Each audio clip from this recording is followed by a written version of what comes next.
sí que cada uno, cada persona y algunos más que no aparecen aquí, tiene una historia detrás.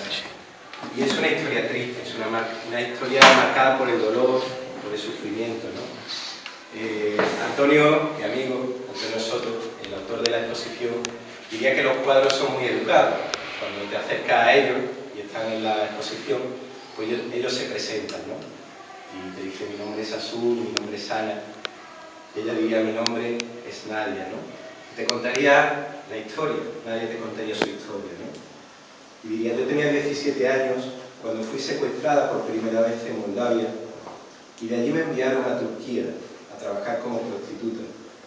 Me amenazaban con matar a mi familia ante la más mínima rebelión. Pues detrás de cada cuadro de esta exposición, hay una historia similar a la de Nadia, de dolor, de sufrimiento. Y la exposición, con esta exposición, pues Antonio nos quiere hacer pensar, nos quiere acercar a la realidad de personas que viven situaciones como las que refleja el rostro de esta exposición. Si quieres ya lo puedes quitar, Natanael. Y la exposición se llama Los Nadies, ¿no? Gente que no tiene ningún valor aparentemente para nuestra sociedad, para la gente de hoy. Parece que hoy lo único que importa es la gente que tiene dinero, que tiene billetes, que tiene poder, que puede tener algún tipo de influencia sobre el mundo. Pero ¿qué pasa con gente como esta? ¿Qué pasa con gente como conocemos muchos de nosotros? Aún como muchos de nosotros también. ¿Se preocupa Dios en este mundo por personas como los nadies? ¿Se preocupa Dios de la gente que sufre, de los que sufrimos? ¿Se preocupa Dios de los que parece que no existen en este mundo? Bueno, sabemos que sí. Y sabemos que sí porque la Biblia nos dice que sí. A lo largo de toda la Biblia, si leemos la Biblia de pe a pa, como se suele decir, una y otra vez el Señor nos está diciendo que Él se preocupa por gente así, que Él se preocupa por nosotros. Dios no está ajeno a la situación del hombre y busca de una manera muy especial acercarse a nosotros, acercarse al ser humano y hacer algo por nosotros. Y de un modo especial, si vemos cómo Dios se preocupa por nosotros a lo largo de toda la Biblia, de todas las páginas de la Biblia, de un modo especial lo vemos, por supuesto, en la persona de Jesús. Jesús encarnó, de alguna manera, humanó la preocupación, el interés de Dios por acercarse a nosotros. Y hoy vamos a leer una historia que aparece en los Evangelios, que tiene a Jesús como protagonista y que nos muestra hasta qué punto el Señor tiene interés por nosotros, hasta qué punto el Señor se preocupa por la situación que estamos pasando cada uno de nosotros. Si queréis me podéis acompañar al Evangelio de al Evangelio de Marcos, aunque también podemos encontrar esta historia en Mateo y Lucas. Vamos a leerla en el Evangelio de Marcos, en el capítulo 5.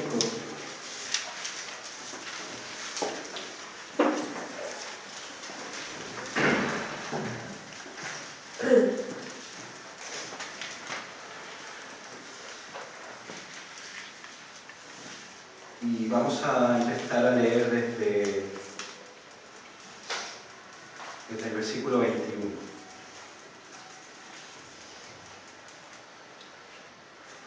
Dice así, estoy leyendo una versión un poquito diferente, ¿vale? Para los que tengáis otra. Dice: Jesús regresó en la barca al otro lado del lago y se reunió alrededor de él una gran multitud, por lo que él se quedó en la orilla. Llegó entonces uno de los jefes de la sinagoga, llamado Jairo. Al ver a Jesús se arrojó a sus pies, suplicándole con insistencia: mi hijita se está muriendo, ven y pon las manos sobre ella, para que sane y viva. Así que Jesús se fue con él, y lo seguía una gran multitud, que la apretujaba. Había entre la gente una mujer que hacía 12 años padecía de hemorragias. Había sufrido mucho a manos de varios médicos y se había gastado todo lo que tenía sin que le hubiera servido de nada, pues en vez de mejorar, iba de mal en peor. Cuando esta mujer oyó hablar de Jesús, se le acercó por detrás entre la gente y tocó su manto. Y es que pensaba, si logro tocar siquiera su ropa, quedaré sana. Al instante cesó su hemorragia y se dio cuenta de que su cuerpo había quedado libre de esta aflicción.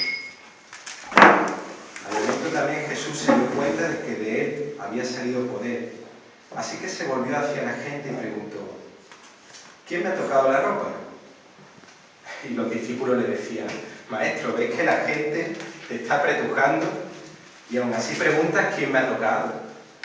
Pero Jesús seguía mirando a su alrededor para ver quién lo había hecho. La mujer, sabiendo lo que le había sucedido, se acercó, temblando de miedo y arrojándose a sus pies, y le confesó toda la verdad. Y el Señor le contestó, le dijo, hija, tu fe te ha sanado.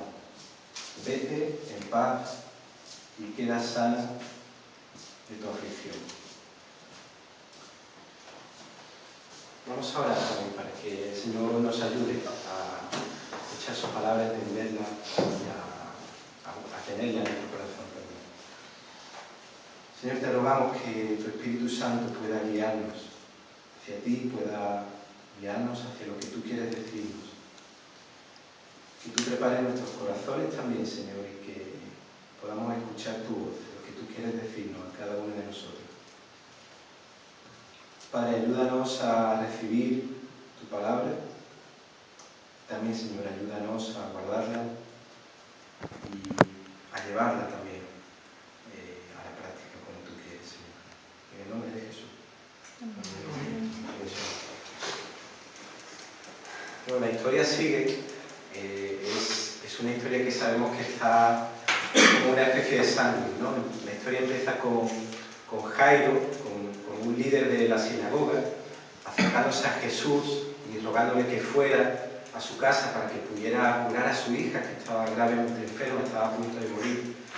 Pero mientras van de camino, esta mujer sale al paso, ¿no?, de Jesús, ¿no? Y aunque no hemos leído la parte final, pues la historia sigue, ¿no? Pero lo vamos a dejar aquí. Y como pasaba en el caso de los cuadros, en este caso el evangelista Marcos, pues no nos dice cómo se llamaba esta mujer, pero sí que nos cuenta la historia de esta mujer.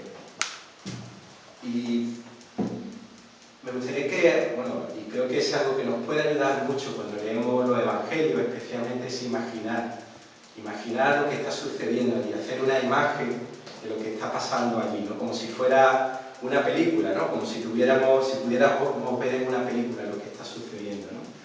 Y lo que el relato nos dice es que Jesús, que acababa de cruzar la barca de otro lugar, estaba en una región que se llamaba Decápolis y venía de allí, y al llegar a la orilla ya la fama de Jesús se había extendido mucho y había muchísima gente que le estaba esperando, había una multitud que le estaba esperando, así que él se queda por la orilla, pero allí va Jairo a buscarlo.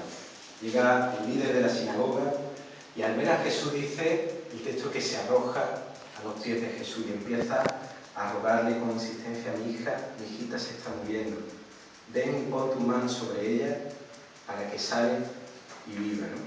Así que Jesús accede, ¿no?, a la petición de Jairo y se va. Con Jairo se van juntos a la casa de Jairo, cruzando el pueblo, pero toda la multitud iba con ellos. Los discípulos iban con Jesús también en ese momento. Imaginaros, yo no sé, cuando hay feria o cuando hay un gentío, muchísima gente, y el Señor está ahí en medio de tanta gente. Y lo que nos dice el texto es que había entre la gente, entre la multitud, una mujer que hacía 12 años padecía de hemorragias. Tenía una enfermedad desde hacía 12 años.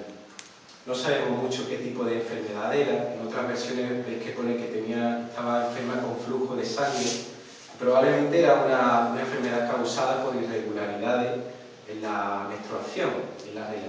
Tenía algo aquí, gracias.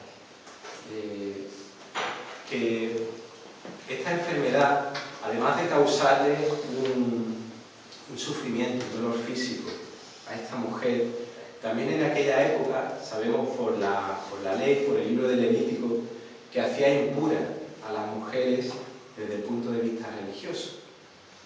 Esto quiere decir que nadie podía acercarse a esta mujer, que nadie podía tocarla, que ni ella podía tocar a nadie, ni nadie podía tocarla. Incluso hasta las cosas que podía tocar quedaban impuras a causa de esta enfermedad. La enfermedad, por la hemorragia que tenía, que además era continua, era crónica, pues podría estar produciéndole anemia y quién sabe, ¿no? Yo no soy médico, pero quizás pues trastornos hormonales. La mujer lo estaba pasando realmente mal en cuanto a su estado físico, había un sufrimiento físico, ¿no? Pero en el versículo 26 nos dice también el evangelista que esta mujer había sufrido mucho a manos de muchos médicos. ¿Qué tipo de médico era? ¿Qué tipo de médicos había en aquella época? No lo sabemos, ¿no? Pero nos podemos imaginar un poquillo en aquella época cómo era la medicina, ¿no? Había mucha curandería, la higiene probablemente no era lo que más se practicaba en aquella época, y podemos imaginar que lo que los médicos intentaban hacer con esta mujer pues no servía de nada. De hecho, el texto nos dice que aún de ayudarla, lo que pasaba es que iba todavía peor, iba de mal en peor. El remedio que los médicos querían dar a esta mujer muchas veces era peor que la enfermedad, ¿no? Pero ojo, aquí quiero hacer un pequeño paréntesis, ¿no? Hoy, y yo creo que siempre, ¿no? Tenemos que tener cuidado, ¿no? Por supuesto que creemos en Dios, creemos que Dios puede curar las enfermedades, pero no podemos perder de vista tampoco que el Señor pues ha dispuesto también que haya gente preparada, profesionales, que puedan también sanar, que puedan ayudarnos a sanar cuando tenemos una enfermedad. Y lo mismo que decimos de la medicina, podríamos aplicarlo a la psicología o a otras ramas de la ciencia. Creo que la ciencia, yo estudio matemáticas en Málaga, y creo que la ciencia para nada está en contradicción con la fe, y mucho menos, y eso daría para hablar muchísimo acerca de eso, pero hay a veces una imagen entre los creyentes de que parece que la ciencia está en oposición con la fe, y mucho menos. Dios ha creado la ciencia, y nosotros podemos honrar a Dios a través de hacer ciencia también. Hecho ese paréntesis, el versículo 26 nos dice que no solamente la mujer había sufrido mucho a lo largo de mucho tiempo y a manos de muchos médicos, sino que además lo había perdido todo. Todo el dinero que tenía, todo el dinero, todas sus posesiones, todo lo que tenía, lo había perdido por intentar buscar una solución a su enfermedad, y dice el texto que no le había servido de nada. Por culpa de esta enfermedad, por tratar de buscar un remedio, lo había perdido todo, había acabado en la ruina. Aparte de esto no sabemos mucho más de ella. No sabemos, como decía, cómo se llamaba. No sabemos si estaba casada o no. No sabemos si, a causa de su enfermedad, probablemente pues no podría tener relaciones sexuales, no podría, obviamente, tener hijos, y así por 12 años. Y como decía, era una enfermedad que la excluía.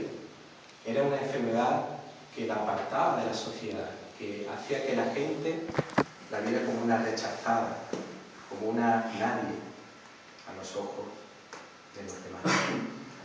Yo no sé si podemos meternos en la piel de esta mujer, imaginar su dolor, su sufrimiento. Cuando le decía a Violeta, mi mujer, que ya me está mirando así, que estaba pensando en compartir este pasaje con vosotros esta mañana, ella me contaba que hace años, ¿no?, en Málaga, pues hizo una grabación de esta escena en audio, para un material para la escuela dominical, para niños, ¿no? Entonces grababa la historia y a ella le tocó meterse en la piel de esta mujer. No voy a contar mucho más, después le preguntáis a ella si queréis. Pero realmente su sufrimiento tendría que ser muy grande y además prolongado por mucho tiempo. 12 años es mucho tiempo. En algunas versiones tendréis que su enfermedad está definida como un azote. El Señor le dice: queda libre de tu azote. El azote era un látigo, un instrumento de tortura, ¿no? Y eso probablemente es lo que esta enfermedad era para él, una tortura, un sufrimiento muy grande. Después de tanto tiempo, probablemente ella había llegado ya a un punto de desesperación. Lo había intentado todo y nada le salía. Había perdido quizá la esperanza de curarse, de sanar. Sin embargo, cambia la historia. Versículo 27. ¿Qué pasa en el versículo 27? Dice: cuando oyó hablar de Jesús. Cuando oyó hablar de Jesús. Ahí empieza a cambiar la vida y la historia de esta mujer. Y me gustaría que nos fijáramos o que nos preguntáramos dos cosas. Una, ¿cómo se acerca esta mujer a Jesús? ¿De qué forma lo hace? Y también preguntarnos por qué se acercó de esta manera. Esa es la primera pregunta. Por fe. Por fe. Se acerca por fe, se acerca por detrás. ¿Qué más habéis dicho por ahí? Por detrás. Por detrás, ¿cómo lo hace también? Con miedo. Dice que va temeroso y temblando. ¿Algún detalle más? Se acerca, como decía Byron, por detrás, y se acerca a escondidas. Se acerca entre la multitud. No quería ser vista. ¿Os habéis fijado la diferencia entre cómo se acerca la mujer y cómo se acerca por el rechazo también? Jairo? Ajá, por el rechazo, ¿no? Era alguien. Ya está respondiendo la pregunta. ¿Por qué se acerca así? Por el rechazo, claro, que la sociedad tenía, ¿no? hacia ella. ¿Os habéis fijado en la diferencia entre cómo se acerca Jairo y cómo se acerca la mujer? Jairo era líder de la sinagoga. Era un hombre respetado en el pueblo, un hombre reconocido. Era un hombre de cierta posición social. Él no tenía miedo de qué podían pensar la gente, porque se podía acercar a Jesús libremente, ¿no? En público. Sin embargo, esta mujer tiene que hacerlo en secreto, a escondidas, por miedo a ser rechazado, que la gente la vea. Aquella mujer tenía la clara intención de pasar desapercibida entre la gente.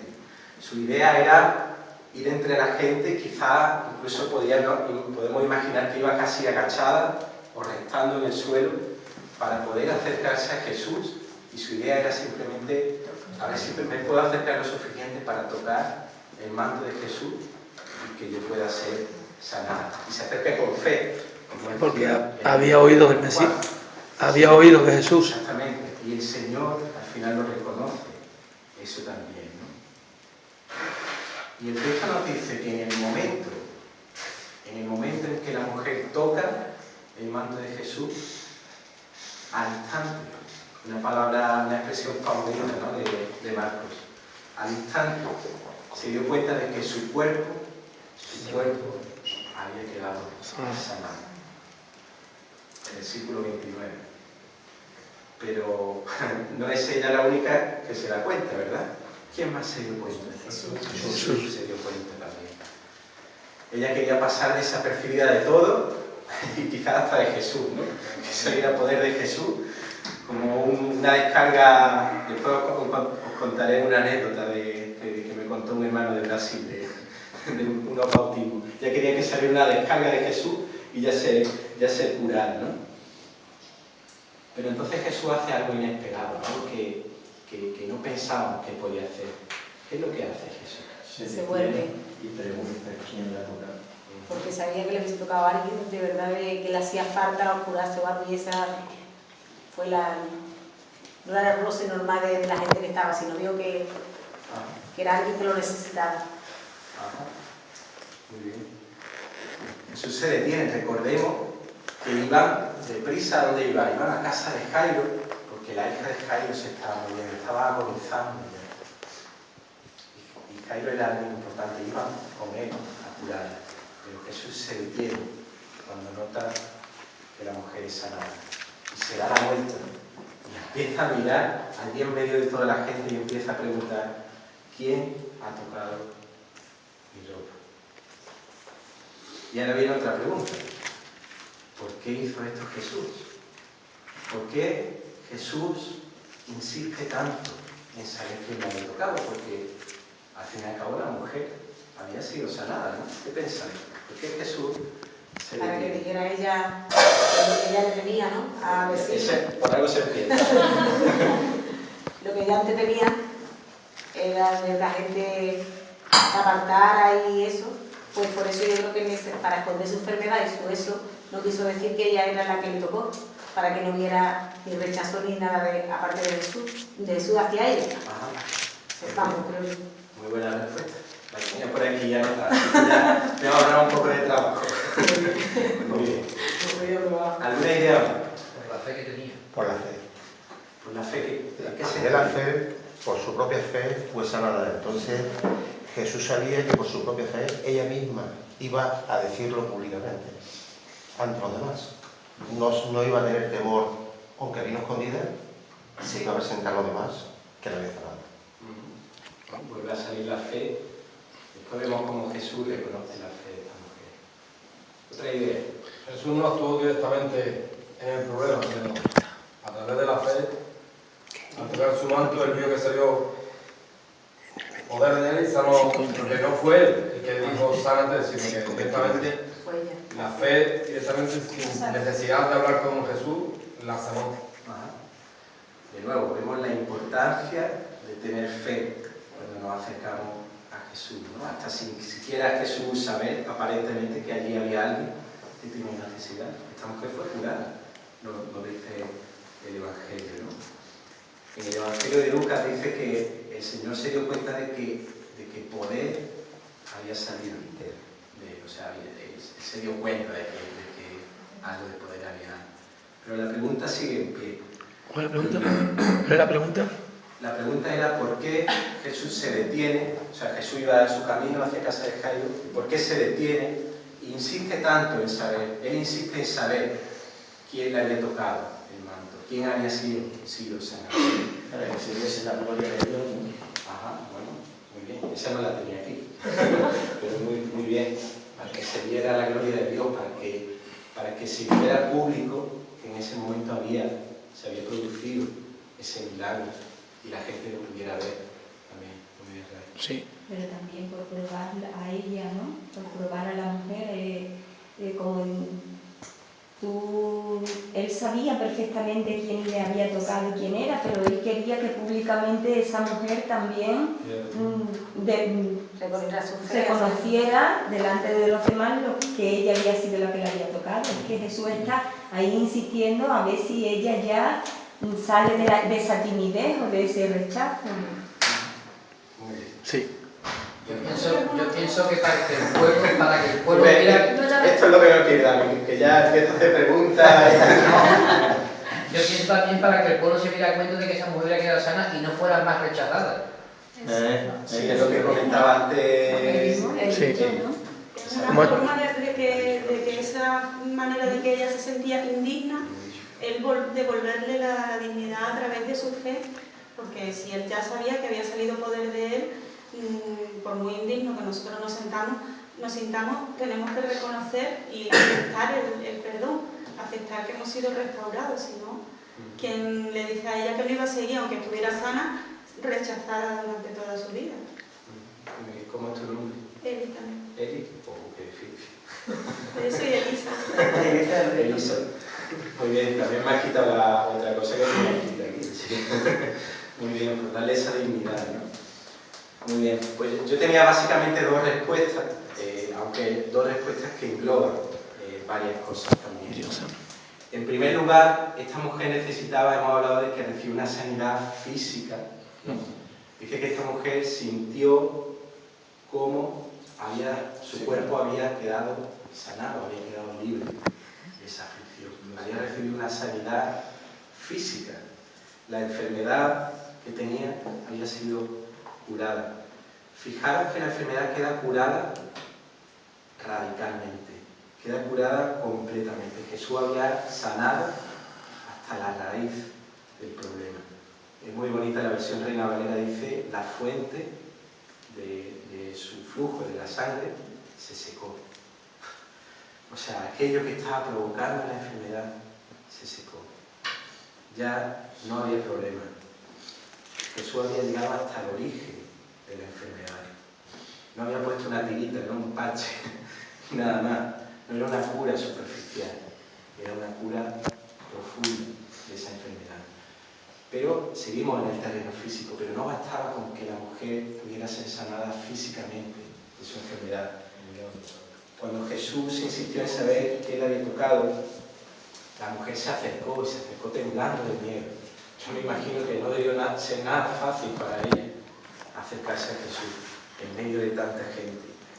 Y se arrojó a sus pies y le contó toda la verdad.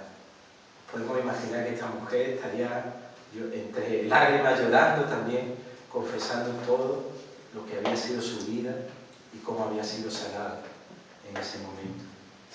Aquella mujer también necesitaba ser sanada espiritualmente, en su interior.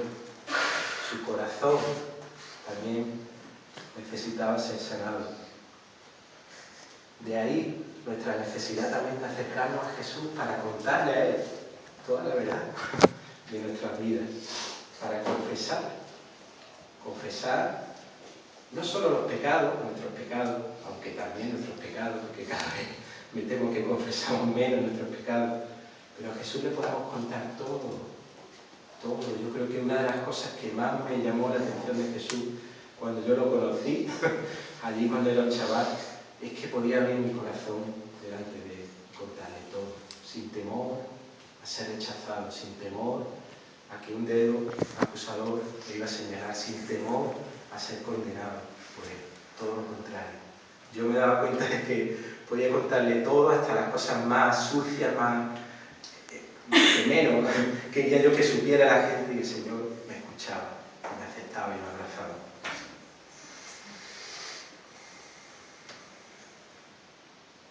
Y yo creo que no hay nada más liberador que esto. No hay nada más liberador que acercarnos a Jesús y poder contarle a Él toda la verdad. Acercarnos al trono de gracia y confesar no solamente nuestros pecados, también nuestras preocupaciones, lo que nos inquieta, nuestras frustraciones, nuestras contradicciones más profundas. En Hebreos capítulo 4, versículos 14 y 16 dice: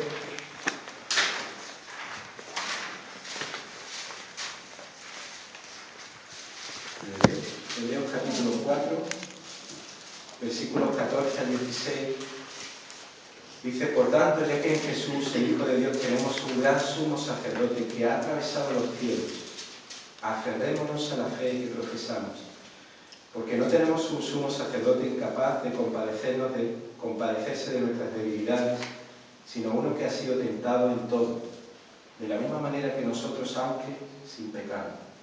Así que acerquémonos confiadamente al trono de gracia, para recibir misericordia y hallar la gracia que nos ayude en el momento que más la necesitemos.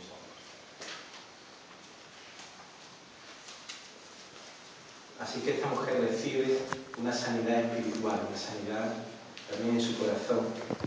De hecho, hay una relación muy estrecha entre la sanidad que encontramos en Cristo, la sanidad física también, y su salvación, la salvación de nuestros pecados.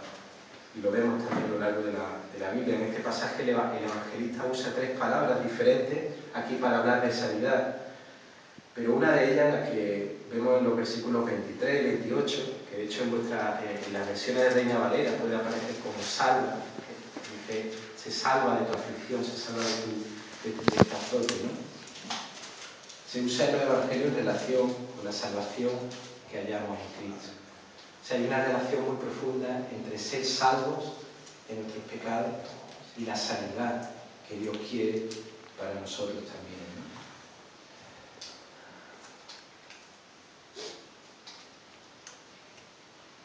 También, como hemos visto, la ley establecía que estas mujeres, la ley judía establecía que estas mujeres eran consideradas impuras por la sociedad. Y esto podía provocar también en ella, probablemente, no solamente el rechazo de otros, sino probablemente ella muchas veces tendría sentimientos de culpa acerca de la enfermedad que tenía. Igual era culpa sin motivo ninguno, ella no había, probablemente no, bueno, no lo sabemos, ¿no? Pero quizás sí, quizás no había hecho nada por lo que tener esta enfermedad, ¿no? Sin embargo la tenía, ¿no? Pero sabemos que muchas veces cuando nos sentimos enfermos, de alguna manera, pues hay veces que tenemos sentimientos de culpa también asociados a esa enfermedad, ¿no? Así que Cristo estaba hallando una sanidad física y una sanidad espiritual. En ambos casos podemos experimentar restauración y liberación en el Señor. Como habéis comentado, como Eli y habéis comentado otros hermanos, el hecho de que ella confesara públicamente eso significaba una restauración no solamente física, espiritual, sino también una restauración en su mundo, en la sociedad en la que ella vivía, con sus vecinos, con su familia, con los amigos que tuviera, etc., ¿no? Podía ser de nuevo aceptada. A partir de ahora ya podía llevar una vida normal, como una mujer normal, algo que no había podido hacer durante 12 años. Es curioso, no hemos seguido el pasaje, pero ¿sabéis qué edad tenía la hijita de Jairo? 12 años también. Qué curioso, ¿no? La mujer había estado 12 años enferma y la hijita de Jairo tenía 12 años cuando estaba a punto de morir. En aquella época, las niñas con 12 años era la edad que pasaban de la edad de niña a ser mujer. De hecho, el padre podía darle a casamiento, como sabemos que pasa hoy en día en muchas culturas y cercana a la nuestra incluso, ¿no? Así que de alguna forma Jesús está dando una oportunidad a aquella mujer para que volviera a ser mujer después de 12 años de enfermedad, pero también a aquella niña, la hija de Jairo, para que pudiera empezar a ser mujer en aquella época también, ¿no? Y creo que encontramos una segunda razón. También habéis señalado alguna idea en cuanto a esta. De nuevo, ¿por qué el Señor insistía en saber quién lo había tocado? Y podríamos hacer la pregunta de otra forma, ¿no? ¿Qué hubiera ocurrido si Jesús no hubiera insistido en saber quién le había tocado? Aquella mujer se hubiera ido, sana de su enfermedad, pero sin toda esa parte que hemos dicho. Pero quizás lo más importante, yo creo también, aquella mujer se hubiera ido sin tener un encuentro genuino con su Señor, con el Señor. No hubiera podido tener la oportunidad de estar cara a cara con el Señor, de poder hablarle a Él, pero también de que el Señor le hablara a ella personalmente. Mucha gente se acercaba en aquella época a tocar la capa del Señor, el manto del Señor. En Marcos, un poquito más adelante, el capítulo 6, vemos cómo las multitudes se acercaban a Él y eran muchos los que iban detrás de Él intentando tocar el manto y eran sanados. Pero Jesús no se detenía a ver quién había sido. No, aquí sí se detiene el Señor para ver quién era aquella mujer. El Señor no es una máquina expendedora de milagros que podemos pedirle sanidad. No es un amuleto solamente para la salud. No es alguien al que pedirle solamente cosas para recibir su toque mágico y poderoso.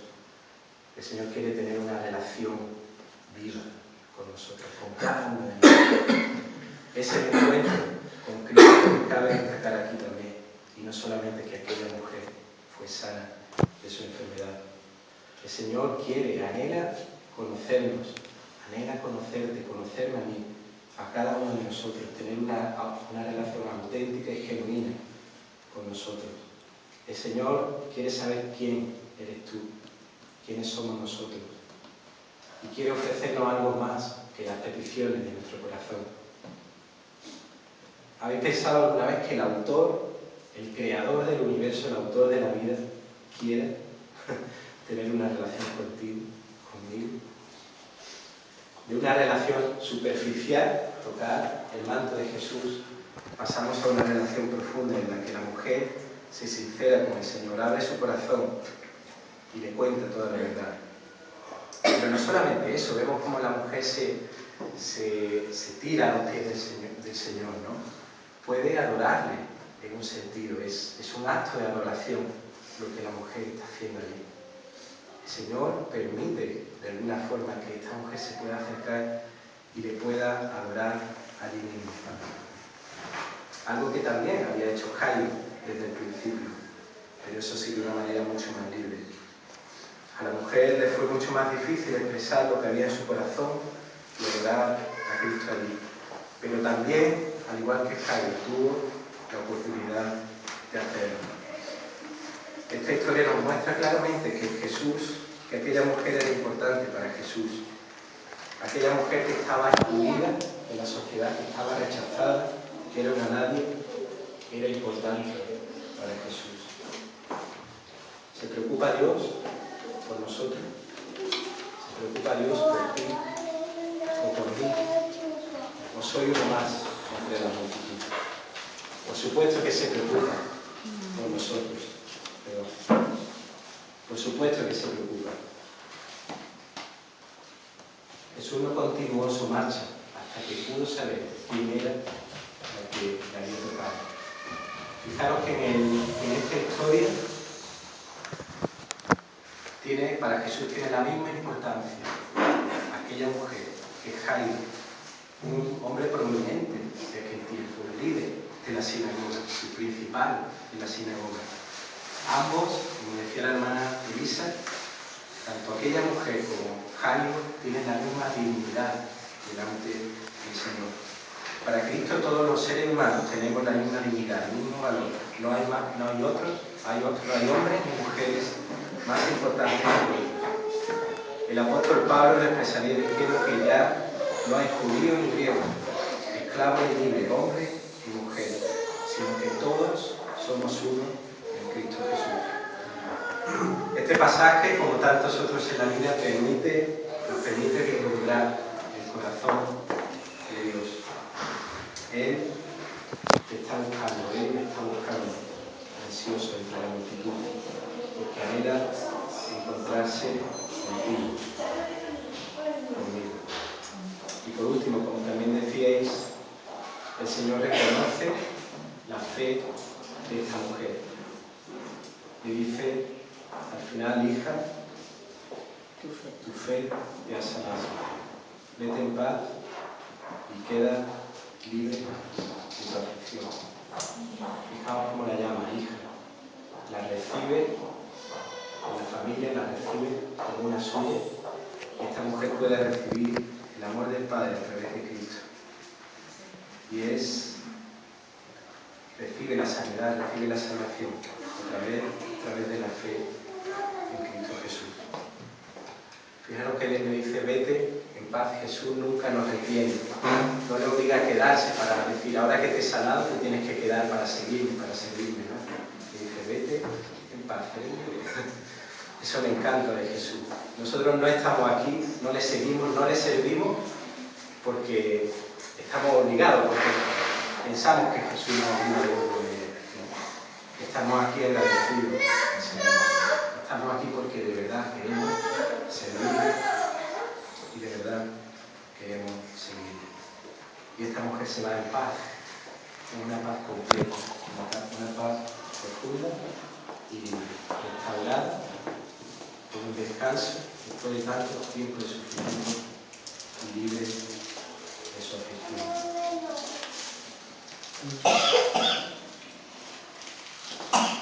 Podríamos preguntarnos qué ocurre cuando el Señor nos responde también a nuestra oración. Aquella mujer recibió sanidad. ¿Qué ocurre cuando no lo hacemos? Habría mucho que decir aquí, no quiero trivializar, pero tenemos esperanza de que un día seremos librados completamente de toda enfermedad, de todo dolor y de todo sufrimiento. Oí una potente voz que provenía del trono y decía: aquí entre los seres humanos está la morada de Dios. Él acampará en medio de ellos, y ellos serán su pueblo. Dios mismo estará con ellos y será su Dios.